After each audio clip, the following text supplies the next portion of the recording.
안녕하세요. 장창호 삼국유사. 지난 시간에 충신박제상에 이어서 오늘은 실성왕편에 대해서 말씀드리겠습니다. 시청자 여러분, 경주 황남대총을 가보신 적이 있으십니까? 한쪽에는 자그마한 연못이 있고 커다란 무덤 두 구가 하나로 합쳐진 합분이 된 무덤이 바로 황남대총입니다.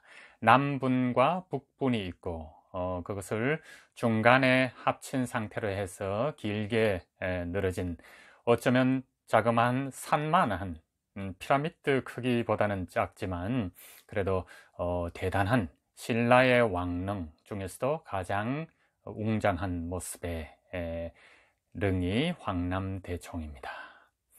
그 황남대총의 주인공, 거기에 묻힌 왕은 아마 내물왕으로 추정이 되고요. 남분이 먼저 조성이 되고 북분이 이어졌다고 생각이 되는데, 그 북분에서는 칼이라든가 이런 남성적인 장신구, 부장품이 발견되지 않아서 아마 왕비의 무덤으로 생각이 되는 바, 그렇다면 내물왕의 부인인 내레희 부인이 아닌가 하고 이 정도로 지금 추정을 하고 있습니다. 근데 왜 황남대총 말씀을 드리냐 하면, 원래 충신박제상 편에 내물왕과 김제상이라는 제목으로 삼국유사에 기록이 되어 있기 때문입니다. 근데 김제상은 삼국사기에 나오고 우리가 상식적으로 아는 바와 같이 박제상으로 이름을 정하고, 그리고 충신박제상 편을 독립했기 때문에 내물왕에 대해서 소개를 미처 덜 드려서 오늘 황남대총 얘기를 드리는 것입니다.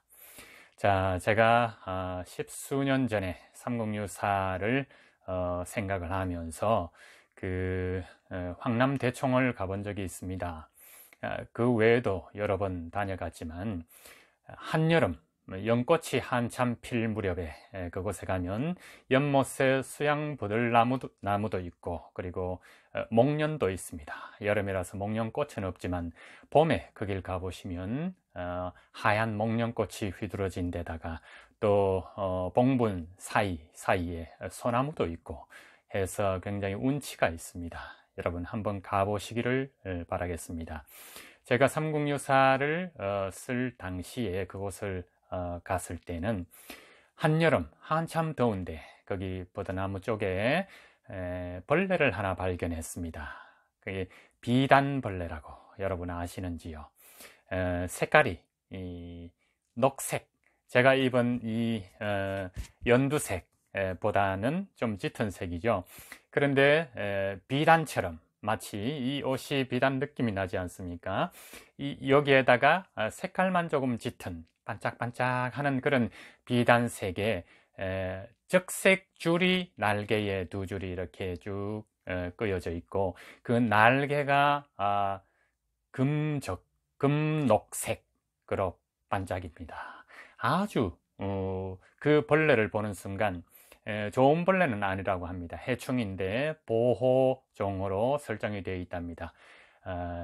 드물게 발견되는데 저는 그 버드나무에서 그 비단벌레를 발견했습니다. 이 비단벌레가 황남대총에서 나왔기 때문입니다. 물론 제가 본 비단벌레는 오늘날의 비단벌레고, 아주 먼 그 내물왕 당시에는 비단벌레가 많았던 모양입니다. 그래서 이 비단벌레의 날개에 반짝이는 부분들을 말안장, 임금이 타는 말안장의 앞가리개 부분, 말이 갑자기 서거나 혹시 전투를 하게 될 경우에 승마한 사람이 쏠리지 않게 앞가리개, 말안장의 앞가리개 부분에 주로 이런 처리를 했습니다. 금과 금문양 사이사이로 이 녹빛 반짝이는 비단벌레의 날개로 장식한 게 굉장히 화려해 보입니다. 그래서 내물왕의 말안장, 부장품에서 그 비단벌레가 나왔기 때문입니다. 이 비단벌레는 옛날에 왕실에서 요즘에 뭘로 사용됐냐 하면 비아그라에 해당하는 이 비단벌레를 말려서 그 녹차나 다른 차에 이렇게 녹여서 먹으면 문라이트가 좋다 해서 왕족들이 많이 섭취했나 봅니다. 그리고 이 비단벌레는 그것뿐만이 아니라 장신구나 장식에 사용이 되었다고 합니다. 그 내무왕의 태자 아들인 눌지왕이, 내무왕이 16대이면서 13대 미추 이사금 때 김알지의 첫 자손이 김씨왕이 미추왕 첫왕이 되는 거죠. 그러다가 16대 내무왕에 들어서 비로소 세습 김씨로 된다고 미리 말씀드렸었습니다. 근데 내무왕의 태자 아들, 큰아들인 눌지왕이 다음을 잇지 않고 바로 눌지왕의 외삼촌 격인 실성왕이 왕위를 차지하게 됩니다. 나이가 그렇게 어린 것은 아니었습니다만 그 실성왕이 왕위를 차지하고 당시에는 고구려에 주로 볼모로 왕자나 귀족의 자녀를 이렇게 볼모로 보냈습니다. 그 말은 무엇이겠습니까? 고구려가 실질적으로 신라의 내정 간섭을 해왔다, 이렇게 아시면 될 겁니다. 왜냐하면 볼모는 쉽게 말하면 인질인 셈이죠. 그래서 이 눌지왕이 큰 태자가 고구려의 볼모로 잡혀 있고, 둘째, 셋째 태자인 보혜와 미혜도 나중에 눌지왕 때 고구려와 외에 이렇게 볼모로 가게 되는 것입니다. 자, 이때 신라의 힘이 미약할 때고, 이제 서서히 다른 고구려 백제 가야와 함께 어깨를 견주지는 못합니다. 고구려의 실질적인 어떤 속국 형태가 이어져 있지 않았나, 이렇게 생각을 합니다. 그래서 이 비단벌레를 차에 타서 먹고, 그래서 왕들이 왕성한 힘을 발휘하느라 그때 민간요법으로 이렇게 썼던 모양입니다.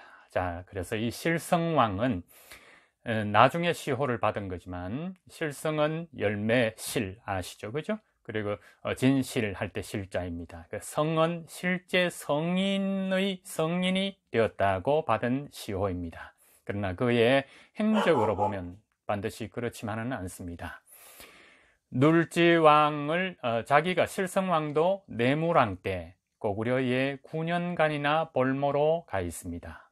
그래서 고구려의 뒷받침, 고구려가 밀어줘서 사실은 눌지를 다시 볼모로 잡고 실성왕이 내무왕에 이어서 왕이 되는 것입니다. 제 17대 임금인 것이죠.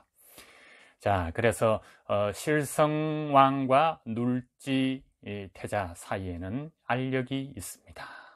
그래서 실성왕도 고구려의 힘을 입어서 왕이 되었지만, 나중에 눌지가 고구려의 장수왕 때입니다. 장수왕 때 국경에 인접한 부분에 모군이라는 고구려 장수가 눌지를 감시하고 있었습니다. 하지만 이 눌지 태자의 인품이 어찌나 훌륭한지 모군뿐만이 아니라 고구려 군사들에게도 익히 소문이 나 있는 터였습니다. 그래서 실성왕은 다음 왕이 될지도 모르는 이 눌지 태자를 사실은 살해하려는 음모를 꾸밉니다. 그래서 고구려의 그 의사를 타진하죠. 하지만 모군 장수라 그랬죠. 고구려 장수와 고구려 군사는 오히려 그것을 거꾸로 눌지를 앞세워서 신라 쪽으로 군사를 갖고 내려옵니다. 그래서 마침내 신라궁으로 쳐들어가는데, 무작정 들어가면 병사들의 저항, 신라 병사들의 저항이 막강할 수 있으니까 그때 자객을 씁니다. 자객을 남자로 쓰겠습니까? 여자로 쓰겠습니까? 이렇게 여쭈니까 물론 여자겠죠.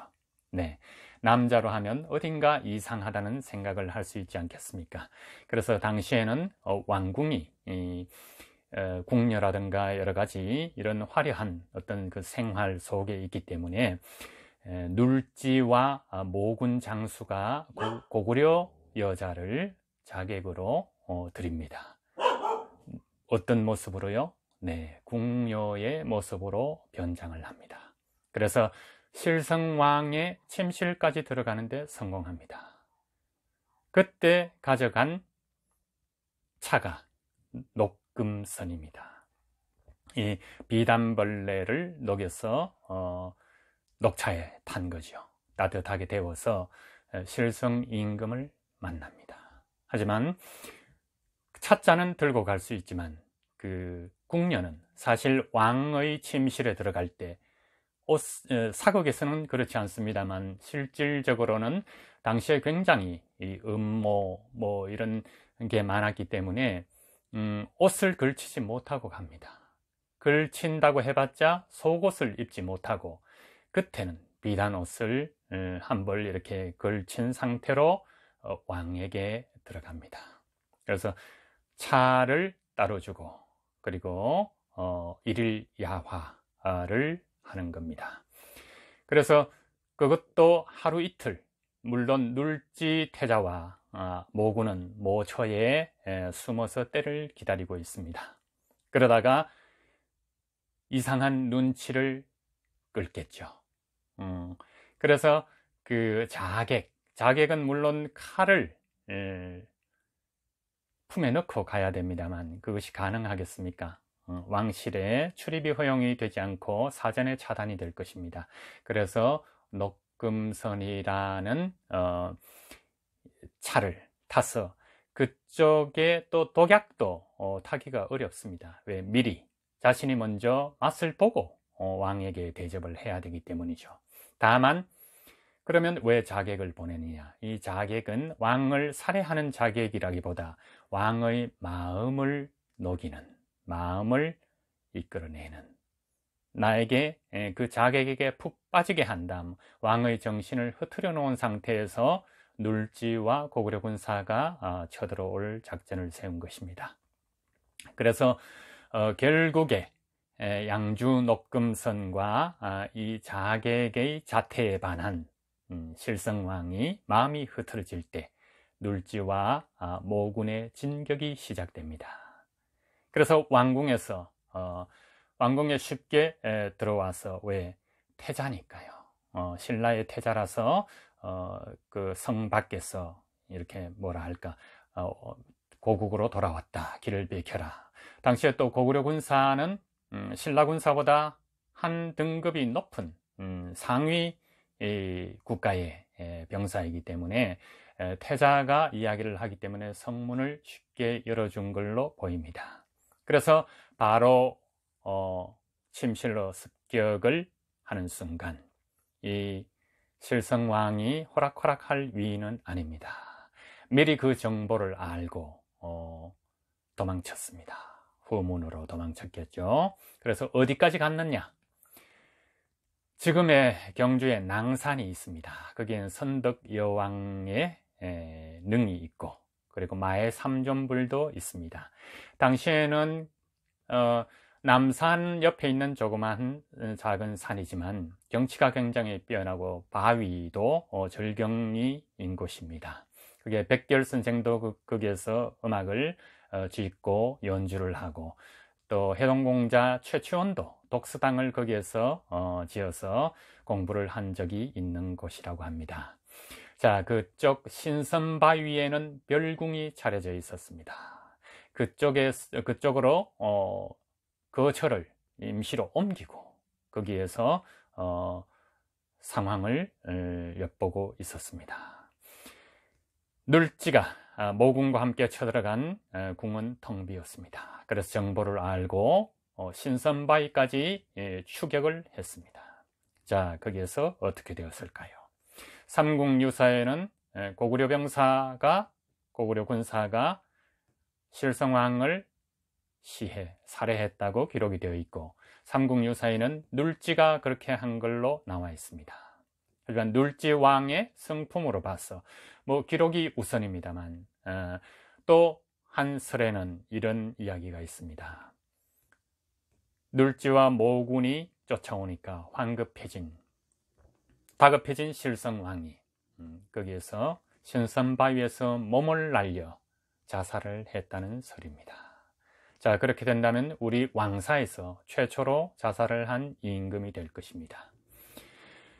그래서 실제로 성인이 됐다는 시호를 붙이지 않았나 이런 생각도 해봅니다. 왜냐하면 우리는 왕이나 예로부터 영웅이나 이렇게 극단 상황에서 죽음을 선택하게 되면 신성시 하거나 이런 분위기가 이때부터 생기지 않았나 이런 짐작도 해봅니다. 자, 그래서 눌지와 모군의 진격에 몸을 날렸던 혹은 시해가 됐던 실성왕은 그렇게 일생을 마감합니다. 자신이 왕자리의 적통이 아니면서도 눌지 왕의 자리를 꿰찼고 눌지를 고구려의 볼모로 보냈고 결국에 그 눌지의 손에 눌지와 고구려 병사 자신도 고구려군의 후원을 얻어서 신라 왕자리에 올랐지만 결국에 다시 고구려군의 힘에 의해서 축출시해된 것입니다. 자, 그래서 이 낭산 여러분도 나중에 한번 가보시기 바랍니다. 거기에는 선덕 여왕의 능도 있습니다. 통일 신라 이후의 능들은 문무왕릉과 이렇게 김유신 장군 능만 해도 통일신라 바로 직전이지만 굉장히 능이 화려합니다. 웅장하고. 그런데 통일신라 전 선덕 여왕 때까지만 해도 무덤이 조촐합니다. 한번 확인해 보시고요. 그래서 실제로 성인이 된 왕이다 해서 실성왕이라는 시호를 받게 됩니다. 자, 눌지 태자가 실성왕을 시해한 그 자리에 18대 신라 임금으로 등극이 되고 그리고 이사금이라고 불리던 것을 내무랑 때부터는 내무랑이 이사금으로 불리던 것을 마립간으로 바꾸었고요. 그래서 눌지도 김씨 세습의 세 번째가 되면서 제18대 마립간이 되는 것입니다. 자, 어떻습니까? 굉장히 족보도 복잡하고 신라 왕실은 박씨, 석씨, 김씨로 이어지는 이 가운데 모반, 반란 그게 신라 하대에 가게 되면 해공왕부터는 엄청난 어쩌면 흥미진진한 드라마일 수도 있는 왕들의 혈투가 벌어집니다. 그것이 이때 시초가 되지 않았나. 박혁거세도 그렇고 석탈에도 그렇고 김할지도 그렇고 어쩌면 토착인의 지지와 그 다음 문화, 관습을 이렇게 응용해서 평화적으로 역성혁명을 일으킨 반면에 실성왕을 시해한 눌지부터는 피를 부르는 혁명이 가끔 신라 왕사에 생깁니다. 자, 이것으로서 실성왕 편을 마치고 장창호 삼국유사 제2편이 마무리되었습니다. 다음 시간에는 제3편 거문고 갑을 쏴라 로 여러분을 찾아뵙겠습니다. 안녕히 계십시오.